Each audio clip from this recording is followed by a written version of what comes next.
Бардыңыздарга керемет кеч калган New TV шоу программасы кайрадан түз эфирде. Мен Арсен Султанов. Бардыңыздар кош келдиңиздер. Сүйүктүү телекөрүүчүлөр, айымдар жана мырзалар, түз эфирде жана бардык мүмкүнчүлүктөрдү колдон учурбай кармап калыңыздар. Биз программабызды баштайбыз жана келген учурда студиябыздын көркүн ачкан мейманыбыз бар. Буга чейин бардыгыбыз билген ыр анын Мерседеси бар албетте. Бүгүн келген мейманыбыздын Мерседеси бар, аранжировщик, ырчы, тамада, негизи көп кырдуу талант Жаныш Момунов бүгүн бизде конокто. Ассаламу алейкум. Ассаламу алейкум. Кош келдиңиз. Рахмат чоң.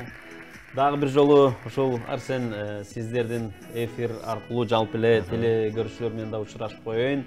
Ассаламу алейкум, урматтуу агайын туугандар, аталар, апалар, эже карындаш агайынелер, керемет кечиңиздер менен. Кандай сонун. Урматтуу теле көрүүчүлөр, эгерде Жаныш мырзага сиз дагы суроо бергиңиздер келсе, же калоо тилектер болсо, WhatsApp номери өз кызматында жакын адамыңыздарга дагы жылуу сөздөрдү арнасаңыздар болот. 772 98 70 07 сандары колдон учурбай бардыңыздар жазыңыздар, кабыл алууга даярбыз. Эми Жаныш мырза, мен оюмча азыр бардыгы теле көрүүчүлөр биз билгенде эле сиздин ушул Mercedes боюнча ырыңыздан эле бардыгы тааныйт. Менде азыр идея бар. Дароо эле азыр ошол кыскача үзүндүсүнө берели. Мейли. Ошол үзүндүсүн бардыгыбыз чогуу көрүп, анан кийин мен оюмча дароо эле эске келет болуш керек. Азыр көргөндөр бирок ырдайт болуш керек. Анан кийин улантабыз, эч кайда алсабай туруңуз. Эске келсе керек бул ыр. Ырдагандар болсо жазыңыздар, кантип ырдадыңыздар. Биз улантабыз. Бул ырга, бул клипке канча жыл болду? Мындай эсептегенде бир 20 жылдын жүзү болуп калды. Бул ыр ушул 92-93 жылдар тартылганда, ошондо ошол кезде шаарда Мерседестер да саналуу эле кишилер аз болчу. Аз болчу да, себеби ошол кезде иномарканы көрсөк, иномарка деп аябай таң калчубуз да. Анда Мерседестер дагы абдан аз эле кишилерде болчу. Ошондо ушул Мерседес деген ырды биз эми түрктөрдүн ыры да бул. Ошондо которгондон кийин эле анан Мерседеске негедир радиолордон жанагы эфирлерден клиптерибиз кетип баштайын элге жагып кетти да. Анан биз Байыш менен сүйлөшүп, кел ушул ырга клип тарталы деп, анан кийин Бишкекте ушул Бакир деген байкебиз бар, бизге аябай жакшы спонсор болгон. Ошол Бакир байкенин Мерседеси да азыркы клиптеги. Ошол кезде саналуу эле кишилерде Мерседес. Ал кезде Жигули, Москвич, балким Нива бар болчу. Бирок иномаркалар болушу мүмкүн, бирок чанда аз-аздан шаарга келип атканда, ошондо Мерседес да бирок саналуу эле кишилерде болчу ошол кезде. Эми Жаныш мырза, азыр эми сизди теле көрүүчүлөр ушул бул аталышы эмне? Бул гармоника деген инструмент. Гармоника. Клавишный да, клавишная гармоника деп коет. Азыр эми жалпы теле көрүүчүлөр кызыгып жатса керек. Эми келгенден кийин аткарып бербейби депчи. Кайсы чыгарманы азыр учурда аткара алабыз? Мен анда мына өзүңүздөргө белгилүү болуп калган акыркы убакта бул ырды көп ырчылар ырдап жүрөт. Жолдубай Кайыповдун Атам менен энеме деген чыгарманы катлап койгуңуздар. Келиңиз.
Бара келди достор, бара келди. Эң сонун Жаныш мырза, мага жакты.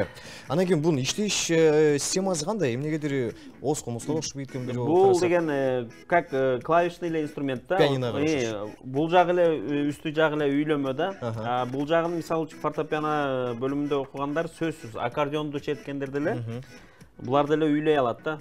Бул жерде основной баягы дыхание туура болуш керек да. Баягы дыхание анан кийин бул диапазону мунуку 3 октава, негизи бул 2 октава деп коет музыкалык термин менен айтканда, 2 октава деген могул жер кыскача. Меники 3 октава баягы дагы ыңгайлуураак да. Эми балким кийин бир 5 жылдан кийин ооз менен үйлөй турган гитара пайда болот балким, а? Балким андай деле чыгып калышы мүмкүн. Азыр деген болгон сайын жанагы абдан жакшы нерселер чыгып атпайбы? Өнүккөн нерселер. Жаныш мырза, биз билгендей эле, акыркы жаңылыктарыңыздан байкасак, ошол эмнегедир шакирттериңиз дагы көбөйүп баштаган экен.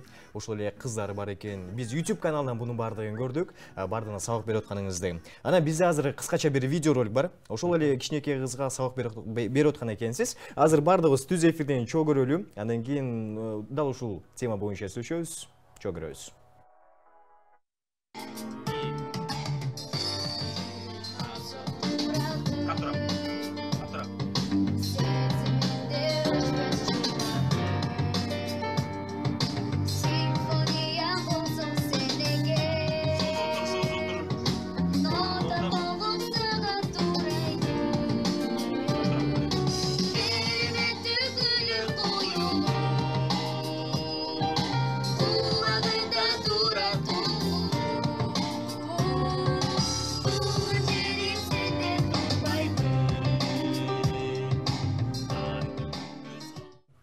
Мынакей достор, учурда канча шакиртиңиз бар? Эми кандай десем, мага мындай ата-энелер келишет да, келип ушул кызымдын же уулумдун талантын карап берчи деп. Негизи мен мындай шакирттер менен деле өзгөчө иштешпейм да. Ата-энелер келип суранып калгандан эле макул балаңызды алып келиңиз, көрөлү дейм. Эгерде баягы кээ-бирки балдар болот, мындай ата-энеси ырдай алат деп ойлойт да, бирок анан мага алып келишет. Алар ата-энесин ырдап берген бөлөк, эми бизде кантсе дагы баягы музыкалык мектепте окуганбыз да, анан кийин консерваторияны бүткөнбүз, баягы билим бар дегендей. Аябай ата-энелерине ошондой сезилет окшойт, кызым жакшы ырдайт, анан мага алып келет. Анан болушунча мен эми аларга жана туура жол көрсөткөнгө аракет кылам да. Сиз кызыңызды же уулуңузду шак эле ырдатканга аракет кылбаңыз. Биринчи музыкалык мектептер бар. Же болбосо мисалы үчүн Абдраев деген азыр Кыргызстанда эң биринчи орундагы атайын музыкалык мектеп бар. Ошол Мукаш Абдраев атынан музыкалык мектеп аяктагам да мен дагы. Ошол жерге бериңиз, же болбосо музыкалык кружокторго бериңиз, же музыкалык мектептер да көп да шаарда. Сөзсүз мисалы ырдайм деген адам билим алса өзү үчүн жакшы да. Ошон үчүн мен ата-энелер балдарын алып келет, карап коесун деп, ошондо мен болушунча ошондой кеңештерди берем. Анан бирок мындай фортепианодан да үйрөтүп коюңуз, жок музыкалык мектепке бербейбиз, өзүңүз эле үйрөтүңүз дегендер да бар. Аларга дагы сүйлөшүп алып, эме түзүп алабыз, расписание түзүп алып, алар менен дагы эме кылам да, окутам. Алдын ала расписка жаздырып, эгер үйрөнбөй калса менден эмес деп. Жок, аларды дагы сабак берип окутам да. Жаныш мырза, биз дагы жалпы телегөрүүчүлөргө эскерте кетели, WhatsApp номерине бардыңыздар, башпаңыздар, жазыңыздар. Балким сизге кызыктырган суроолор бар. Берсеңиздер, биз түз эфирден жооп берүүгө даярбыз. Жаныш мырзага каалоо тилектер болсо жазыңыздар 56 Бул түз байланыштын номери, түз байланышка чыгып, чалсаңыздар да болот, кабыл алууга даярбыз. Эми, Жаныш мырза, сен дагы бир чыгарма суранабыз. Кайсыл бир чыгарманы азыр аткарабыз? Кайсыл чыгарманы эксклюзивдүү кылып, жалпы телегөрүүчүлөр балким бийге чакырабыз? Эми кайсы чыгармадан чет берсем? Эме чет берейин, мына Рыспай Абдыкадыровдун чыгармалары абдан жакшы. Ошо Рыспай Абдыкадыровдун «Издейм сени» деген, бул белгилүү чыгармалардын бири. Ошон үчүн ошол чыгарманы тартып койгонго уруксат этиңиздер. Кеттик.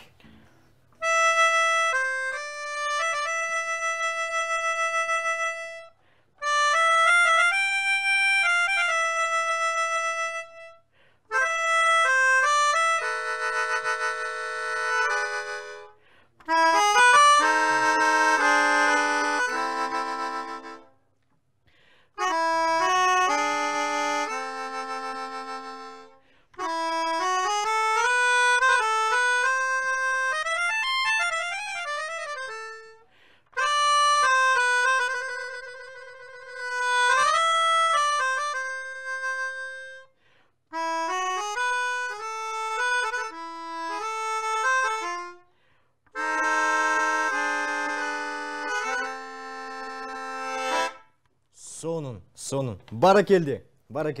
Учурда келген өтө көп эсиңиз бар экен. Анан кийин Жаныш байке көптөн бери телевизорго чыкпай калдыңыз. Эмне себеп болду? Эмне менен электениңиз деген экен. Биз силерди сыйлайбыз деген экен.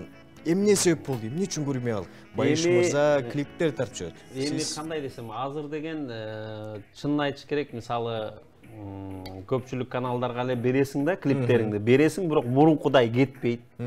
Анын себеби ар бир нерседе азыр деген ушундай телевиденияларда продюсер деген түшүнүк пайда болуп калыптыр. Буга чейин жок эле. Кимдин продюсеру болсо, эфирден ошонун клиптери кетет. Кимдин продюсеру болсо, радиодон ошонун кетет.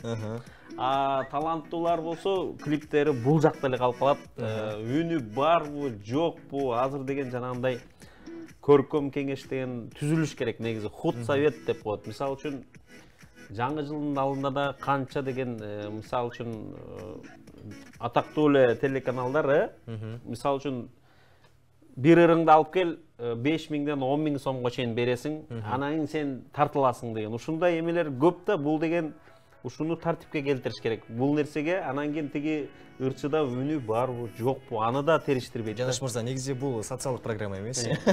Негизи ошон үчүн эфирден көп чыкпай калганыбыздын себеби да ошондон. Бирок буга чейин бир эсиңиз келбеди. Ошол эле Mercedes'ин чарма сиздерге өтө бир жакшы кыргыз эли алдында бир популярдуулук тап келди. Элдердин жүрөгүнө тапкан бир чармалардын бири болду. Түйнөк тапкан. Анан кийин бул чарма кантип жаралды? Эмнеден улам? Бул чыгарманы мындай болгон. Биз убагында ошол Динара Акуланын тобунда иштечү элек. Мен ошондо аранжировщик болуп иштечү элем. Клавиша менен ошол Малик байке Динар жилен ырларын жазып. Ошондо бир убакта Өзбекстандан Мафтун деген группа келген. Ошол Ташкентте аябай белгилүү группа экен. Биз аларды конок катары чакырганбыз ошко. Ошондо булар анын Мерседеси бар деген ырды өзбекче ырдашыптыр да. Анан аранжировкаларын уксам аябай жакты да бизге. Анан алар менен достошуп атайын, себеби алар жана концертте ошторду аны элдин кабыл алуусу аябай жакшы болгон да. Анан биз мынтип нары жакта карап турабыз да. Алардан кийин эле Байшөкөз ырдамакпыз. Анан алар менен кабыл алуусу элге ушунчалык жакшы болду, бизге да жакты. Анан Байшөкөз ойлонуп калдык, давай биз деле ушул кыргызча которуп көрбөйлүбү деген ой болуп кетти да. Анан жана оштон тиги балдар менен сүйлөшүп, жана клипте көрдүңөр, жана ак костюм кийип. Мен аны халат экен деген. Ооба да, ошо халат. Биз эми аларды ырымдап эле алып алганбыз. Тиги балдар бизден бир аз келбеттүү балдар экен да. Алар деген биздин формабызды алган. Бизде дагы жакшы формаларды алмаштырып алганбыз да, верхний эмесинчи, өйдө жагын. Биздики деле костюм болчу, бирок биздики да жакшы тигилген, бирок өзүбүзгө чак. Анан бирок тиги балдар менен достошуп ырымдап, мегиле силер ушул биздин костюмду кийгиле, биз силер өзүңөрдүкүн бизге бергиле, ошол дос катары ырымдап алып алганбыз да. Аябай жакшы балдар, таланттуу балдар. Ошон үчүн биз баягы клиптеги форма ошон үчүн чоң болуп калган да, баягы костюм биздики эмес.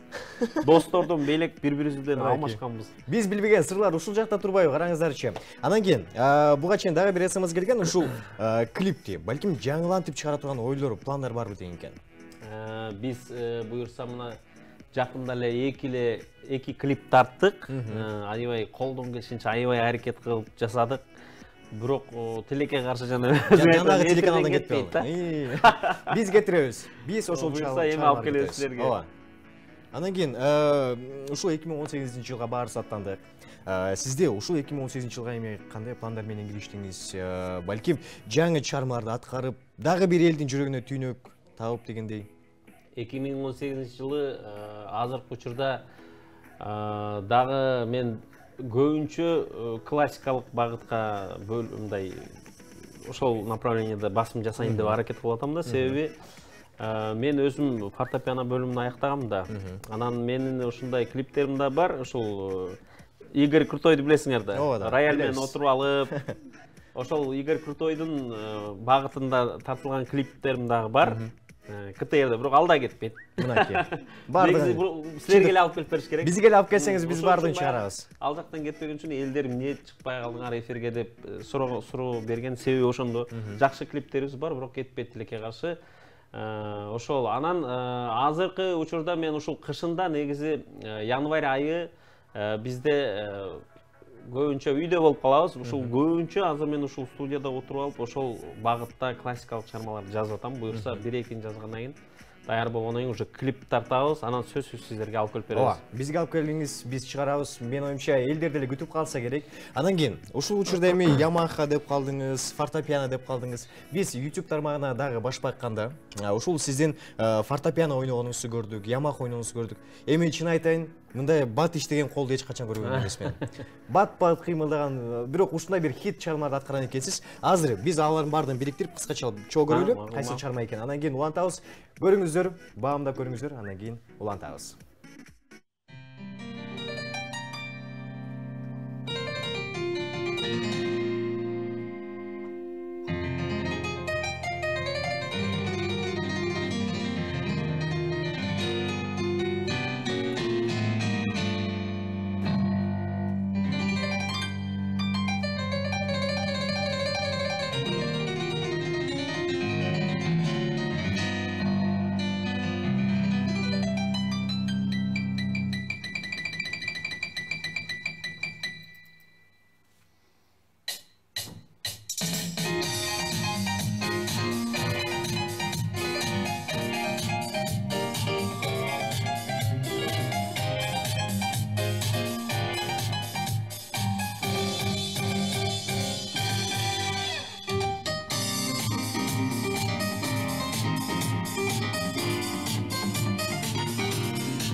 Көрүүчүлөр, бул кайсыл чыгарма деп жатсаңыздар, мынакей Жаныш Момунов аткарган чыгармалардын бири. Эми Жаныш мырза, буга чейин ушул СМС билдирүү келди, сиздин ушул балалык кезиңизди сурагандар көп экен. Кайсыл жердин кулуну болосуз дегендер. Анан кийин эми өзүңүз боюнча кененирээк айтып берсеңиз.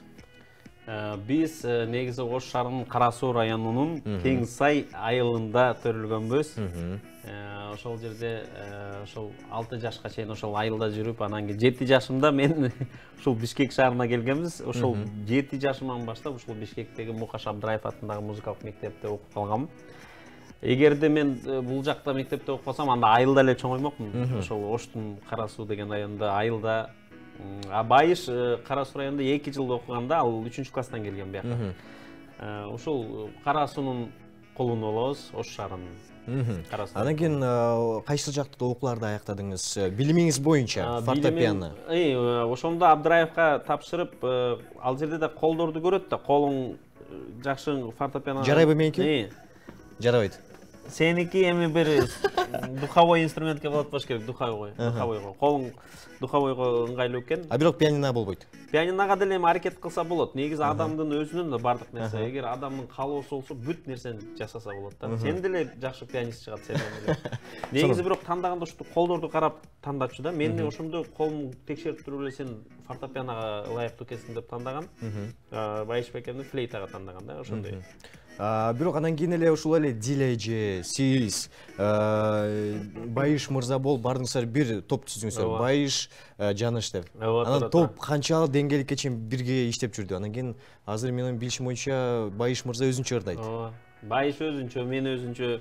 Эми баягындай экен да, адам үй бүлөлүү болгондон кийин жанагындай үй бүлөлүк нерсеге киришип кетет экенсиң да, алаксып калат экенсиң. Балдарыңды садикке алып барышың керек, кызыңды мектепке алып барыш керек дегендей. Ыргалак жок. Ошону негизи, мисалы үчүн Россиянын шоу-бизнесинде, мисалы контракт кылганда 5 жыл үйлөнбөйсүң деп договор кылат экен продюсерлерчи. Мынасы. Көрсө мунун биякта түбү башка нерсе экен да. Үйлөнүп алгандан кийин баягы бала чакасын эме кылат, үйгө эртерээк барсам деп гастролдошот да ырчылар. Ошон үчүн продюсерлердин бир четинен ошондой нерсеси туура экен. Кыздарга да 5 жыл контракт, турмушка чыкпайсың, жигиттер менен сүйлөшпөйсүң деп. Мына түбү ошондо экен да. Жаныш мырза, бирок ал кеч эмес, азыр бул контрактка кол коюп койсоңуз болот. 5 жылга чейин үйгө барбайсыз.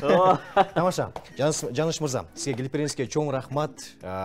Ырашылык билдиребиз. Буюрса эми жаңы клиптериңиз, жаңы чыгармаңыз болсо, келип туруңуз. Кыскача калуу тилек болсо, назарыңызда бул камера бар, айта кетсеңиз. Рахмат. Арсен, сиздер дагы ушундай алтындай болгон убактыңыздарды бөлүп, бизди ушул жерге чакырып, ушу бүгүнкү жаңылыктар менен сиздер менен бөлүшкөнүңүзгө терең ыраазычылык билдиребиз. Эгерде ким ыр боюнча кайрылабыз десе, мен номерлерин айтып койсом болобу? Эфирден чыкканда айтып коесуз. Анда мен номерлерин калтырып кетейин да. Калтырып кетиңиз. Студия боюнча аранжировка жасабыз, ырдайбыз дегендер болсо, мына ушул каналдагы Арсен деген жигитке жолуксаңыздар, менин номеримди калтырып кетем. Ооба, эгерде жаңы чыгармалар күтөм десеңиздер, буюрса 2018 жылы чоң ийгиликтерди багытабыз ниетте экен. Ийгиликтер болсун анда. Чоң рахмат сизге. Ал эми сүйүктүү телекөрүүчүлөр, биз программа улантабыз New TV шоу, бизде келген кийинки меймандарыбыз бар. Бирок алар менен азыр бир нече мүнөттөн кийин тааныштырабыз. Азыр кыскача жарнама, андан кийин 33 суроо 3 мүнөт рубрикасы. Ага келген дагы кызыктуу мейманыбыз бар. Бардыгыбыз чоң көрөбүз.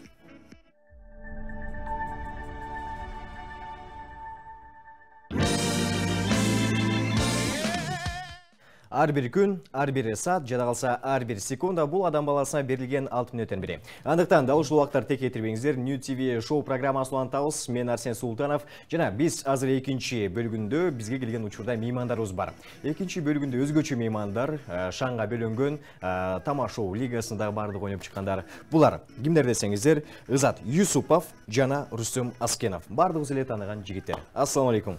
Кош келдиңиздер. Ассаламу алейкум. Кош келдик. Маанай тамашонуку ар дайым жакшы. Мен билишим боюнча. Тамашада жакшы аяк. Маанайлар сонун. Тамашада жүргөндөр негизи. Бүгүнкү күнүңүздөр кандай башталды? Эл назарыңызда амандашып алсаңыздар болот. Дагы жолу кутман кечиңиздер менен кыргыз эли. Бүгүн күн жакшы башталды. Эртең менен турганда эле апапак болуп калат. Ооба, эште кар жаап. Эште кар жаап, машиналардын баары да жай айдап. Сиздики, Ызат мырза. Ассаламу алейкум, кандайсыздар? Кирип келген жаңы жылыңар менен. Тынчсыздарбы, амансыздарбы? Кандай отурасыздар? Кыска нуска. Мен билишим боюнча, буга чейин биз эфирден чыгарды эле сүйлөшкөндө Рустем мырза менен сүйлөшүп калсак, жаңылык бар деп калдыңыз. Сериал тартып атабыз эди. Кыргызстандагы эксклюзив сериал болуш керек. Кандай сериал, эмне болгон сериал? Ошо быйыл бизде жаңы жыл, жаңы президент. Анан ошо биз дагы анан мындай жаңы сериалдар менен азыр ошонун үстүндө иштеп атабыз, буюрса. Кандай сериал болот? Бул эми азыр көп проекттер бар да, бирок азыр эми иштелип аткан азыр 2 сериал бар ошол. Бирөө детективный комедия. Ал эми бирөө болсо бул үй бүлөлүк. Үй бүлөдө отуруп көрө турган сериал. Үй бүлө тууралуу да сериал. Үйдүн ичинде эле боло турганча. Биздин Кыргызстандагы эми бизде эми ар кайсы үй бүлөдө эле болот го окуялар ушундай. Атасы, апасы, эки баласы, келини ошол.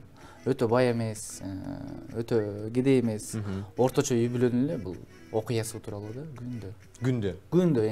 Эртең менен турат, тамак ичет, эртеси күнү пельмени, нар күнү манты. Баласы жумушка кетип, жумуштан келип, айлык алганы, конок барганы. Бул кайсы жактын идеясы? Же өзүңүздөр бардыгын ойлоп таптыңыздарбы? Жок, бул идеям неменики, жанагы орустарда бар бул. Воронин деген сериалдан. СТС каналына көрсөтөм. СТС каналынан бар, ошол жакта Воронин деген сериалдан, анан биз алардыкы өзүнчө, алар орустардын үй бүлөсү жөнүндө. А бул биздики болсо кыргыздардын үй бүлөсү жөнүндө. Сизде Ызат мырза, эмне жаңылык менен кубантабыз? Эмне жаңылык? Азыр бизде эс алуудабыз азыр. Эс алууда. Буюрса бир айдан ичинде 4-сезон башталат буюрса. Эмне жаңылыктан? Эмне жаңылык 4-сезон. Өзгөчөлүктөр кандай болот эми? Бунусунда. Өзгөчөлүктөр эми аракет кылып атабыз эми. Жаңы эме форма, жаңы идея деген. Милициянын жаңы формасы. Жаңы формасы. Мурун көргөн болсоңор биз эски менен до конца ойноп аталдык. Азыр ага чейин 5-6 форма алмаштык го. Анда мен азыр жалпы телекөрүүчүлөргө кайрылсам, учурда жакшы мүмкүнчүлүк бар. Балким келген эки мейманга, эки мырзага суроо узатам десеңиздер, же балким калуу тилек айтам десеңиздер, же көрөрмандар бар болсо жазсаңыздар болот. Учурда WhatsApp номери өз кызматында. Андан кийин келген учурда СМС билдирүү бар экен. Рустем мырза сизге келген экен. Канча серия болот деген экен. Бул буюрса эми сезон болуп кетет. Биринчи сезондо 13 серия болот, буюрса. 13. Жана Айыл Чиевтер деген болот, ошол. Айыл Чиевтер деген ошол фамилиядагы үй бүлө да, бир үй бүлө. Андан кийинкиси болсо буюрса бул Шаршен Холмс. Шаршен Холмс. Шаршен Холмс. Шерлок Холмс эмес. Шерлок Холмс эмес. Ал өзү ал. Бул биздин Кыргызстандагы Холмс да. Ал болсо бир сезондо 10 серия болот. Кудайым буйрса азыр эми ошонун үстүндө иштеп атабыз азыр. Сценарий үстүндө. Анан ошол немелерди баштап, съемкаларды баштап, анан буйрса ошол бизде чыгат телелерден. Буйрса баарыбыз чогуу көрүп калат экенбиз. Анда эмесе, азыр биз бир музыкалык чыгарма кезек берели. Андан кийин сиздерди оюндар күтөт. Оюндарга мен оюмча эми жигиттер даяр болушуңуздар керек. Болуш керек. Ким билет эми? Даярсыздарбы? Аракет. Оюндар кыйын. татаал оюндар. Достор, сиздер да жардам берсеңиздер болот. Азыр бир музыкалык чыгарма, андан кийин оюндар башталат. Эч кайда алсабай туруңуздар. Оюндарда буйрса келген эки мырзабыз катышат. Бардыгыбызча көрөбүз. New TV шоу программасы. Бизде келген эки мырзабызга оюндарыбыз даяр. Эми, азыр оюндардын шарты мындай. Эми уюлдук телефондон ойногонбуз, 4 сүрөт 1 сөз деп аталат. Ойногонсуздар да. Азыр алмак салмак эле биз 4 сүрөттү сыналга чыгарып беребиз. Максатыңыздар ушул 4 сүрөттү бириктирип, 1 сөз чыгарыш керек. Ойногонсуз, Азат мырза. Эмнегедир ойноп калдыңыз. Азыр, эгерде таппай калсаңыздар, мүмкүнчүлүк телегөрүүчүлөргө өтөт. Телегөрүүчүлөр тапса, биз аларга белек беребиз. Биз тапсак, биз белек алабыз. Албетте жок. Эми, азыр биринчи алгачкы сүрөттү чыгаралы. Ойлонуп көрүңүздөр, анан ой пикир айтсаңыздар болот. Биринчи Азат мырза тап көрсүн анда. Даярсызбы? Макул. Келиңиз. Бизге алгачкы сүрөттөрдү чыгарып берсин. Ушул 4 сүрөттү бириктирсе, кайсыл сөз келип чыгат, Азат мырза? Жарык, жарыктык, Дагы күн, ай, Акыркы жооңуз? жарыктык. Акыркы жооңуз жарык. Жарык. Албетте, бул туура. Азат мырза, мен ойлогом, аз бир башка да сөздөрдү айтып кошумчалайбычы, бирок бул жарык, туп-туура. Эми, Рүстөм мырза, кезек сизге келди. Кийинкиси жарык болбойт эми. Ооба. Кийинкиси мына татаал болот. Бизге азыр кийинки сүрөт, ушул сүрөттөрдү бириктирсе, кайсыл сөз келип чыгат? Рүстөм мырза ойлонобуз. Бул неме келип чыгат? Эмне келип чыгат? Инструменттер. Жок. Дагы эмнелер бар? 100. 100до ара колдонбой болуш керек. Скотч дагы. Рүстөм мырза. Акыркы жооңуз. Жанагы жарык болчу. Жанагы жарык болчу. А бунусунда жарык эмес. Жарык эмес экен. Мусун ар кайсы светтер турат. Бунусунда скотч бар. Скотч бар. Инструменттер. Үйгө керектүү инструменттер. Ылдыйында бир байке инструменттерди карман басып баратат. Бир байкебиз бирдемкени оңдоп жатат. Эми бунун баарын бириктирсе, Строитель. Жок. Уста. Жакындаштыңыздар. Келиңиздер оңго чейин санайын. 1, Уста. 2, 3, Уста байке. 4, 5, Уста 6, 7, 8, 9, 10. Акыркы жооп бул уста байке. Уста байке болду. Жок. Анда эмесе, мен оюмча таппай калдыңыз болуш керек. Биз азыр сизге жардам беребиз. Бизге азыр туура жообун чыгарып берсин. Бул эмне экенин азыр чогуу байкайбыз. Бул ремонт деген сөз. Мынакей. Ушуну жайып атпаймынбы? Устого ара кереги жок депчи. Үйгө ара керек да ремонт кылганда. Азат мырза, сизге кезек келди. 1-0 учурда. Рүстөм мырзадан 0, сизде 1. Ушул сүрөттөрдү бириктирсе, кайсыл сөз келип чыгат, Азат мырза? Математика. Жок. Жакшылап ойлонуп көрсөңүз, бунун дагы жообу бекинип жатат. Түз эфирде жакшы мүмкүнчүлүк урматтуу телегөрүүчүлөр сиздерде чалып жардам берсеңиздер болот. 56 56 72 жана WhatsApp номерине дагы жазыңыздар. Азат мырза эмне болду? Ойлонуп калдык, Азат мырза. Акыркы жооп. Бул математика, химия, физика или? Албетте, биз дагы негизи көп ойлондук. Бирок тилекке каршы бул туура эмес. Бул деген эмне дейсизби? Эмне? Бул деген квадрат деген сөз. Анткени ошол эле стрейт карап көрүңүз. Квадрат тиги жакта сандарда да квадрат деген бар. 1-0 дагы деле. 1-0. Рүстөм мырза мүмкүнчүлүк бар. Мен муну билгем квадрат экенин. Билсиз беле? Жардам берип койсоңуз болмок негизичи. Келиңиздер. Кийинки сүрөт, Рүстөм мырза. Бул деген съемка. жок. Камера турат мына. Тиги жакта. Рүстөм мырза, оңой эле. Жакшы көрбөй атамбы, жете тиги. Же сиз айткыңыз келбей жатат негизи. Акыркы жооңуз. Эгерде таппай калсаңыз ырдап бересиз же бийлеп бересиз? Жок, ырдай албайбыз да биз аны. Мо, тетиги алдындагы эмне болду? Ремень болот атат, Алдындагы ремень эмес. Алдындагы Камера. сизге жардам берген телегөрүүчү чыкты мынакей. Дароо эле WhatsApp'тан жазды. Камера. Жөн камера деп едім. Жоқ, Башында сіз эле камера деген жоқсыз. Жөн башында камера. Сіз жөн эле ой айтып коесуз. Бул камера эмес пе? Жоқ, бул башка нерсе айтып кетсиз. Бул ремень эмес пе деп. Камера деген. Жок, камера эмес деп едим. Айткан жокмун. Ой, камера деп да жазгандар болду. Ооба, бул камера болчу. Сизде дагы деле 0, Рустам байке. Макул. 0. Сизде 1. Азыр бизге кийинки сүрөттү чыгарабыз. Ызат мырза табыш керек. Ызат мырза, менин оюмча эми бир аз бышып калдыңыз болуш керек. Даяр болушуңуз керек. Бизге кийинки сүрөттү чыгарып берсе, жок. Биздин кийинки сүрөтүбүз бар, бирок бул эмес. Урматтуу коллегалар. Жок, бул эмес, бул сүрөттөр эмес. Негизи бул башка оюнубуз. кийинки альбомдо. Мынакей. Анда биз ушул ой менен жыйынтыктап экенбиз. 1-0. Рустам мырза. Эмне үчүн таппай калдык? Билбейм ошону мен дагы. Эмне үчүн андай болуп калды? Азыр бизде дагы бир оюн бар. Бул эми бул жерден жарашпайбыз. Болгондо биз жылдыздарды, жакшы көргөн жылдызыңызды өзүңүзгө тандайсыз да. Азыр биз жылдыздарды көрсөтөбүз. Сиздин максатыңыз мага бул жылдыз дейсиз. Мисалы эгерде балким Дима Билан менен Нагиев чыкса, мага Дима Билан деп коесуз. Өзүңүзгө тандай бересиз жылдыздарды. Биринчи Ызат мырза баштасын анда. Буга чейин Ызат мырза баштаган. Ызат мырза үчүн биз өзгөчөнү тандаганбыз. Даярсызбы? Бизге Ызат мырза айтып турасыз. Мага бул сүрөт деп а? Биринчи сүрөттү бизге чыгарып берсе, кимди? Кайрат Нуртас. Неге? Мырлар жагат да. Кийинки? Кайрат Пүрүмбердиев. Кийинкиси?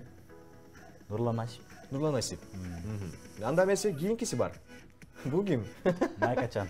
Майкачан болобу же оң бет жактагы? Жок, Майкачан. Майкачан, Тамашо же жарайсызчы? Тамашо. Сонун. Эми кезек сизге келди, Рустам мырза. Бирок өзгөчө. Биз жалаң кыздарды тандадык. Ызат мырзага жалаң мырзаларды тандаганбыз. Сизге жалаң кыздар. Мага эле башкача нерсе тандапсыз негизи.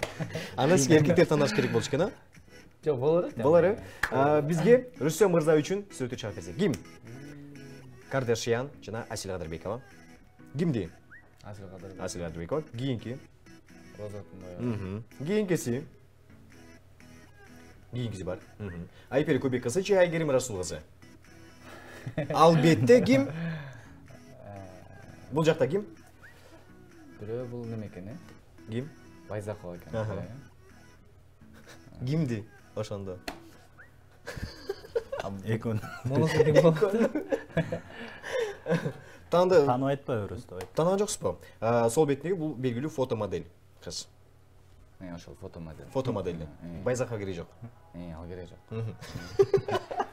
Сонун учурда келген СМС билдирүүлөр бар экен. Оюнду жыйынтыкладык ушу менен. Биз көрдүк эми ким тандайт экенинчи. Сиз көбүнчө кыздарга тандайт экенсиз, эмнегедир Тамашо же жарайсызчы.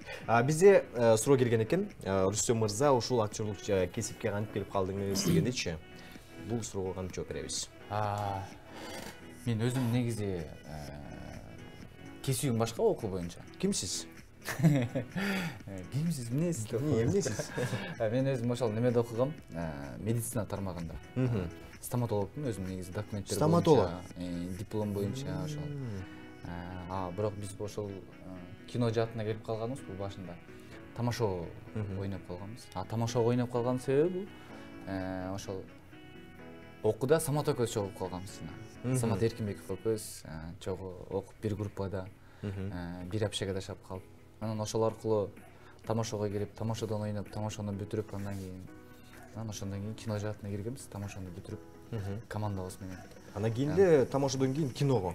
Киного Доплюсова кино тасмасында ошол Эринзап Жапаров агайыбыз менен ошол жактан постоянно жанында жүрө берип, аны сурап, муну сурап, сабак алып, анан ошентип биз дагы кино тартып көрөлү деп өзү да сценарий жазып, анан бүт ошол Кыргызстандагы чоң ошол сценаристтерге, режиссерлорго алып барып көрсөтүп, анан ошентип келип тартканбыз ошол KG Club Production менен ошол Нурлан Мамакеев.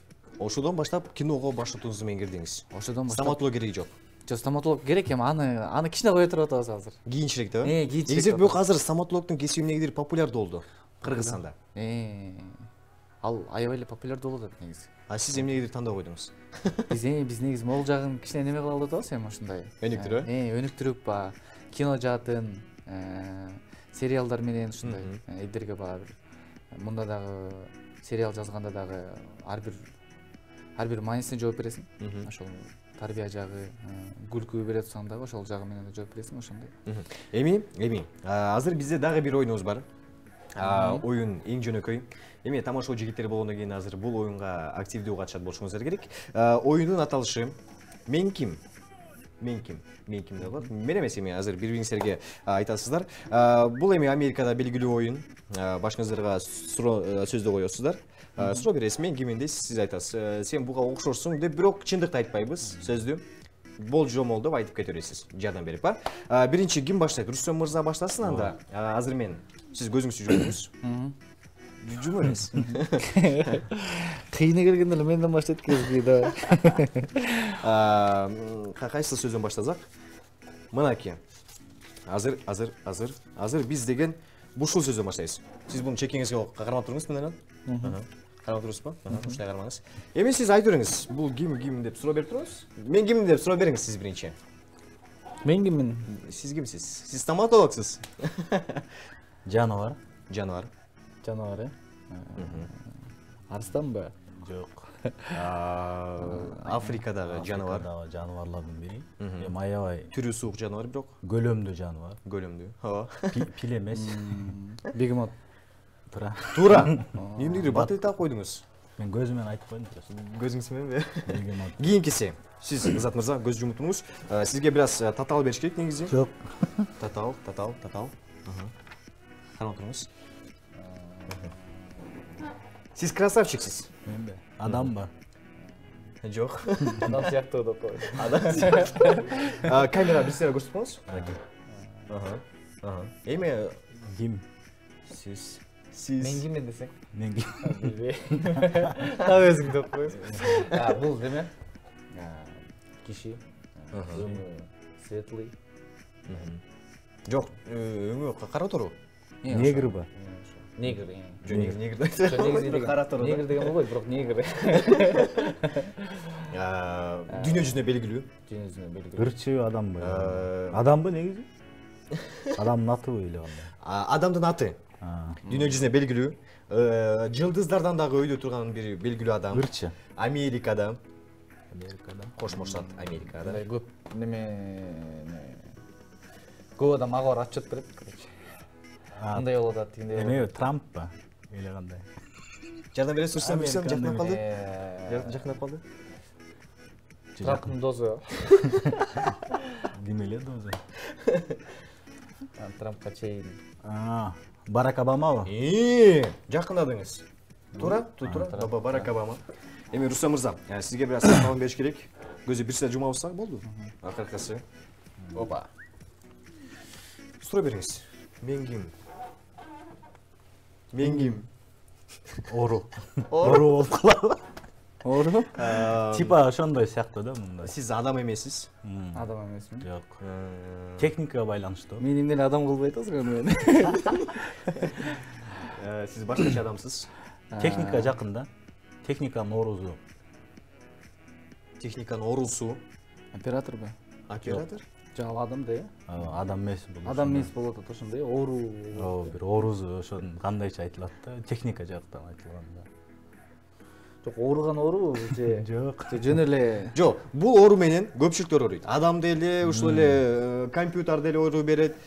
Байланыштырган буларды эмне? Кайсыл оорунун аталышы? Бирок жалпылап бир оорунун аталышын айтып коет да. Техникага жагынан. Компьютер бузулуп калганда эмне болуп калды дейт. Вирус. Мына вирус кирип кетти дейт да. Акыркысы, Азат мырза, сизге келди. Чекеңизге окуй бериңиз. Мен киммин деп коюңуз бир сыйра. Мен ким?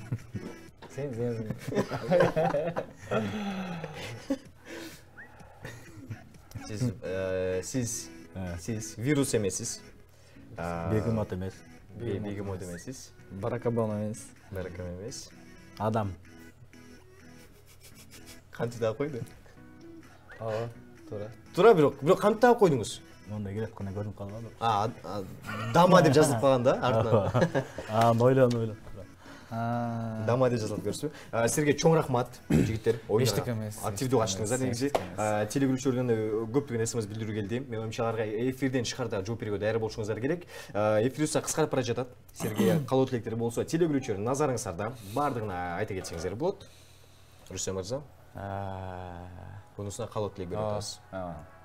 Бардыгыңыздарга дагы жолу жаңы жылыңар менен буюрса бизде да Кыргызстанда дагы ошол жаңы жыл көркөлдү, ошол жана башында айтып өткөндөй жаңы президент буюрса дагы көптөгөн нерселер биздики оңолуп келатат, буюрса шаарыбыз жакшы болуп келатат, буюрса эми мындан ары мунун бардыгы бардыгыбыздын колубузда.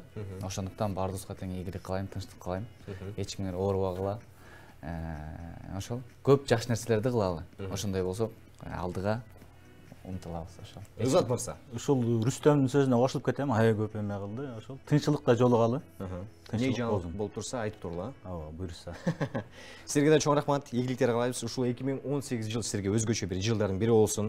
Ийгиликтер алып келген сериал тарткан Шерлок Холмстун бир өзгөчө дүйнө жүзүнө белгилүү отурган бир сериалдардын бири болсун. Силерден жаңылыктар көп болсун, эң башкысы. Мен силер менен коштошом, урматтуу телекөрүүчүлөр, биздин дагы эфирибиз соңуна келип жетти. Буюрса эмки эфирден көрүшкөнчө бар болуңуздар, аман болуңуздар. Мен Арсен Султанов, бир гана жакшылыктарды көрүшөлү. Жүзүңүздөр жылмайып кетпесин. Сак саламатта калыңыздар.